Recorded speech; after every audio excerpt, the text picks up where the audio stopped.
देश का मिजाज साउथ। लेट्स माइक देश का मिजाज और खबरें दक्षिणी भारत से। तमिलनाडु के रामनाथपुरम जिले में एक सड़क हादसे में 5 लोगों की मौत हो गई। पूर्वी तट मार्ग पर कीलकारई के पास तेज रफ्तार कार ने एक खड़े वाहन को जोरदार टक्कर मार दी, जिसमें आंध्र प्रदेश के विजयनगरम जिले से सबरीमाला यात्रा से लौट रही 5 तीर्थयात्री सो रहे थे। हादसे में चालक और 4 तीर्थयात्रियों की मौके पर ही मौत हो गई, जबकि एक तीर्थयात्री गंभीर रूप से घायल है। टक्कर मारने वाली कार के 6 यात्री भी जख्मी हुए हैं। पुलिस लापरवाही से गाड़ी चलाने का मामला दर्ज कर जांच में जुटी है।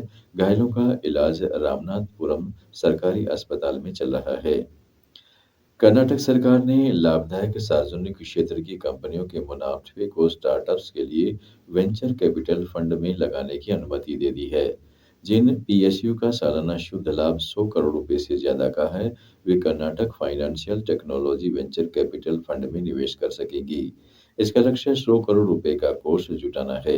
इसी तरह बेंगलुरु से बाहर के क्षेत्रों के लिए 75 करोड़ रुपए का बियॉन्ड बेंगलुरु फंड भी शुरू किया जा रहा है।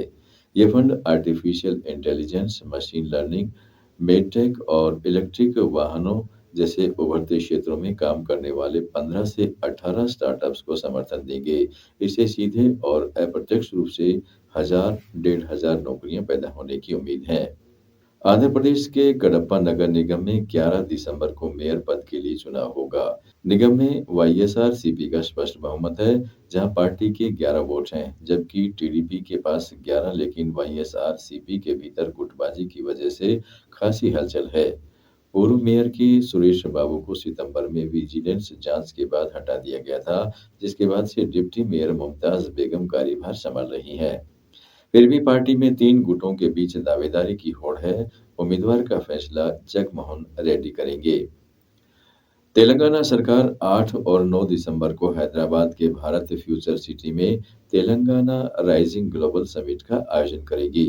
मुख्यमंत्री रेवंत रेड्डी खुद इसकी तैयारियों की निगरानी कर रहे हैं। मंत्री और वरिष्ठ अधिकारी इसे दावोस के विश्व आर्थिक मंच जैसा बनाने में जुटे हैं। लेट्स माइक देश का मिजाज साउथ।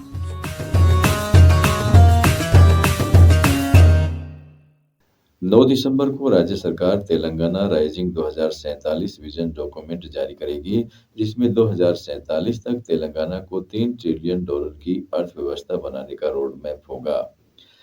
तेलंगाना में अलीदाबाद जिले के ग्रामीण स्थानीय निकाय चुनाव के तीसरे चरण में अब तक 494 ग्राम पंचायतों के लिए 2662 नामांकन पत्र दाखिल किए गए हैं। इनमें आदिलाबाद की 151 पंचायतों के लिए 658, मंचेरियाल की 102 के लिए 899, निर्मल की 133 के लिए 714 तथा कुमराम भीम आसिफाबाद की 108 के लिए 591 नामांकन शामिल हैं। इसी तरह 4152 वार्डों के लिए 8858 नामांकन दाखिल हुए। नामांकनों की जांच 6 दिसंबर को हुई, जबकि नाम वापसी 9 दिसंबर तक की जा सकेगी। मतदान 17 दिसंबर को होगा। केरल हाईकोर्ट ने पलक्कड़ के विधायक राहुल ममकुट्टिल को बलात्कार और जबरन गर्भपात के मामले में गिरफ्तारी से अंतरिम राहत दे दी है। जस्टिस के बाबू की बेंच ने विधायक की अग्रिम जमानत याचिका पर पुलिस को 15 दिसंबर तक की रोक लगाई है। मामले की अगली सुनवाई 15 जनवरी को होगी। राहुल ममकुट्टिल ने याचिका से दावा किया है कि एफआईआर में लगाए गए आरोप बलात्कार की परिभाषा में नहीं आते।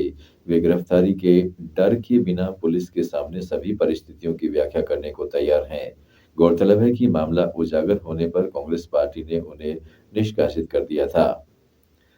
पुडुचेरी में ट्रैफिक जाम से राहत के लिए केंद्र सरकार ने हाई लेवल फ्लाईओवर का टेंडर जारी किया है। सड़क परिवहन मंत्रालय के तहत इंदिरा स्क्वायर से राजीव गांधी स्क्वायर तक करीब 4 किलोमीटर लंबा फ्लाईओवर बनेगा, जिसकी अनुमानित लागत 436 करोड़ रुपए है।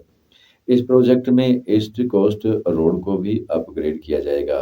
हालांकि कोरीमेड तक सीमित रहने से कमराजर रोड और वजूदाउर रोड जैसे व्यस्त इलाके बाहर रह गए हैं, जिससे स्थानीय लोगों में निराशा है।